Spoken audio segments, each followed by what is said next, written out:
melawai. Bukan karena Pak Anies menyampaikan hewan kurbannya ke PKS, kemudian PKS membahas tentang Pak Anies sebagai calon gubernur gitu ya.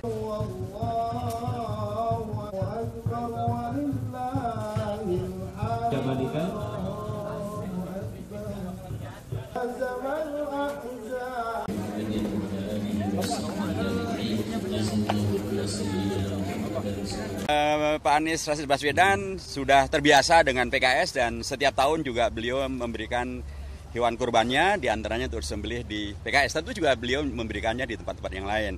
Jadi ini satu hal yang menurut saya tradisi yang baik saja. Pak Anies dan yang lain-lainnya juga memberikan kepada melalui PKS atau PKS juga dengan kader-kadernya mengumpulkan dana untuk kemudian membeli hewan kurban, sapi dan kotek ini dan kemudian bagiannya kepada masyarakat. Tentu sekali lagi bagi Pak Anies menurut saya ini bukan karena akan ada pilgub, tapi memang dulu-dulu pun juga sudah selalu demikian, terbiasa. Berapa banyak Pak yang kalau dari Pak Anies sendiri? Kalau di sini satu ya, tadi yang disembelih dan saya menyaksikannya hewan kurban sapi dan sangat gemuk, sangat berisi dan sangat kuat gitu kayaknya. Mudah-mudahan berkah. Pak ngomong berbicara soal pilgub DKI. Nah, loh. Ini bagaimana nih Pak? Dari PKS sendiri selanjutnya untuk duet antara Pak Anies dengan Kaisang gimana Pak? Ya tentu sekali lagi bukan karena Pak Anies menyampaikan hewan kurbannya ke PKS, kemudian PKS membahas tentang Pak Anies sebagai calon gubernur gitu ya.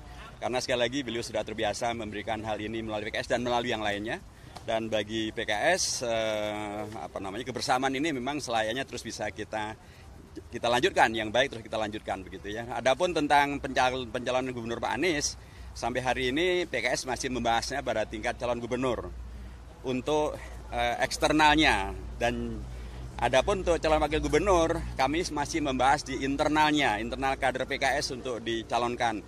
Bila Pak Anies dicalonkan sebagai calon gubernur dan bila nanti DPP memutuskan, karena sampai hari ini yang mengusulkan memang DPW tapi masih dalam proses pembahasan di DPP. Bila nanti DPP memutuskan misalnya Pak Anies sebagai calon gubernur dari PKS dan misalnya nih beliau dicalonkan juga oleh partai-partai yang lain sehingga beliau kemudian di atas namakan lintas partai, maka tentu wajarnya PKS mengajukan calon wakil gubernur dari PKS. Karena kan PKS sebagai pemenang pemilu di Jakarta dan wajarlah.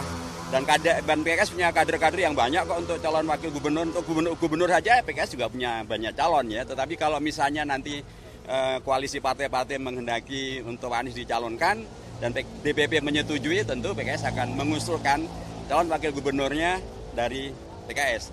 Periode yang lalu PKS sudah mendukung Pak Anies, calon gubernur, calon wakil gubernurnya nggak ada dari PKS tuh.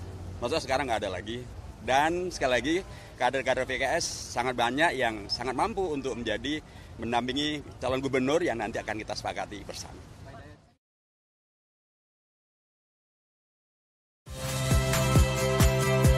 Saya Friska Clarissa. Saksikan program-program Kompas TV melalui siaran digital, pay TV, dan media streaming lainnya. Kompas TV, independen, terpercaya.